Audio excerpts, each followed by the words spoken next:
Today, we're getting into something really key for everyday English conversation: how to talk about your likes and dislikes naturally. Right. We're using a language learning lesson as our base, specifically looking at those phrases I like to and I don't like to. Yeah, the basics. Our mission really is to go beyond just, memorizing them and explore how these simple bits of language actually work when we connect with people and share our preferences. Exactly. And it's not just about learning words, is it? It's more about understanding how these basic sentence patterns are, well, the foundation for expressing personal taste. And how that really helps make interactions smoother, more relatable. It's like the essential toolkit for making your everyday English chats feel more personal. Right. The lesson we're drawing from, it really stresses the practical side, getting comfortable actually using the phrases, not just knowing them. Okay, so let's unpack that a little bit. The lesson kicks off with some pretty straightforward, positive examples. I like to read books, I love watching movies, I enjoy cooking. Now, these look simple, right? They do. But what are some of the maybe hidden layers, even in these basic ways of saying you like something? Well, what's interesting, I think, is how these words that seem almost the same, like love and joy, they actually subtly change how intense your feeling comes across. Okay. Saying, I love watching movies, it just feels stronger, more enthusiastic than I like to watch movies, doesn't it? Yeah, it definitely does. And I enjoy cooking. That often suggests, a kind of satisfaction you get from the activity itself, a pleasure in the doing. Makes sense. So it's not just what you prefer, but maybe hinting at how much or why. That makes perfect sense. And it's the same pattern for the negatives, I assume. The lesson brings up, I don't like to wake up early and I hate waiting in traffic. Exactly the same idea. Yeah. Again, you see that range, that spectrum of feeling. How does thinking about these different levels, like don't like versus hate, affect how we communicate? Well, choosing between them isn't just about having stronger words in your vocabulary. It's about correctly signaling how strong your feeling is. Right. And understanding how that might land with the other person. Sometimes, something milder like don't like is maybe more polite. Sure. While other times you might need that stronger word, hate, to really make your point clear, or even can't stand. Okay, so here's where it gets practical. The lesson includes some real-life examples. Someone saying, I like to paint, especially on the weekends, it helps me relax. Right. And another person mentioning, I like to go hiking. It's a great way to stay active and enjoy nature. What do these examples show us beyond just the simple I like to part?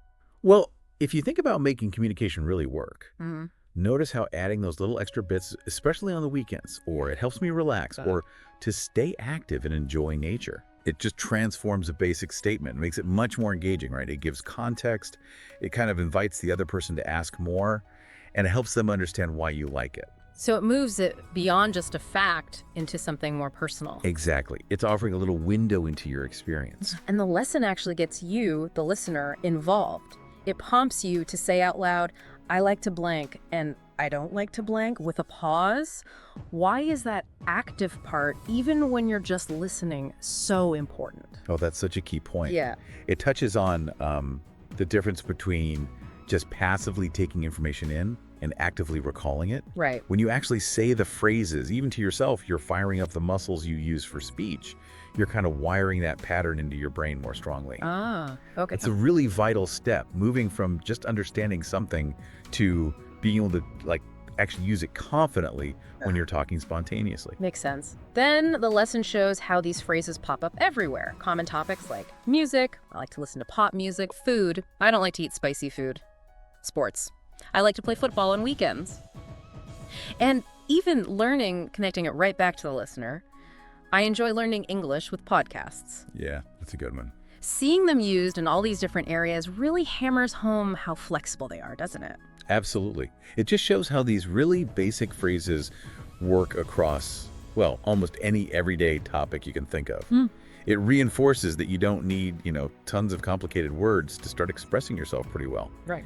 And like the lesson mentions, having those variations, love to, enjoy, hate to, even can't stand to, just gives you more colors to paint with, lets you be more precise about your feelings. Okay, so after setting all that up, the lesson shifts into a practice time. It asks questions like, what do you like to eat for breakfast? With a pause. What do you like to do in the evening? And is there anything you don't like doing on weekends? Again, pausing for you to answer. How does this kind of structured practice help build actual confidence? Well, these practice questions, they're sort of like mini conversation simulators, aren't they? Yeah, kind of. The pause gives you that moment, that low-stakes chance to actually find the words and put together your own answer. It's about making that connection in your brain between hearing the question and being able to say what you like or don't like. Right, strengthening that pathway. Exactly.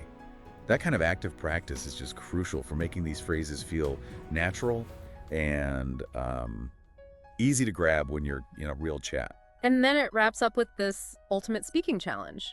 The idea is to talk for 1 minute about your likes and dislikes. Yeah, using that structure. Using the frame, I like to blank because blank, and I don't like to blank because blank, and they suggest recording yourself. What's the benefit of pushing yourself with a timed thing like that? Well, that challenge, it kind of pushes you to put everything together, doesn't it? To Yeah. use what you've learned, but in a more sustained way. Right, not just one sentence. And that because part is really important. It makes you give reasons, which, let's face it, is what makes conversations meaningful, not just lists of likes. Sure. And recording yourself, well, that's gold for self-improvement. You can actually hear where you might hesitate, or maybe where your pronunciation could be clearer, or just where you could add more detail. It's a fantastic way to self-assess. A bit like watching game tape for athletes. Exactly like that. A tool for noticing things and getting better. So we've done this deep dive into what seem like really simple phrases on the surface. What's the main thing, the core insight you think someone listening should really take away from all this? I think the key takeaway is just how foundational mastering these basic structures I like to, and I don't like to, really is for speaking English naturally and effectively.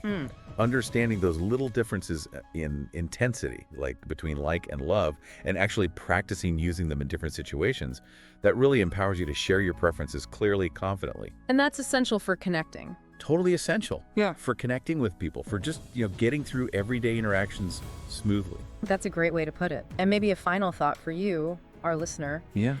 Think about how just consciously trying to use these phrases today, maybe in 1 or 2 conversations, even small ones, Yeah, give it a go. how that could actually improve the way you connect with people and how well they get you. Think about those moments where just saying clearly what you like or don't like could, I don't know, open up a conversation or just make things a bit easier. It seems small, but It seems small, but it's actually pretty powerful for building those everyday communication muscles. Something to think about.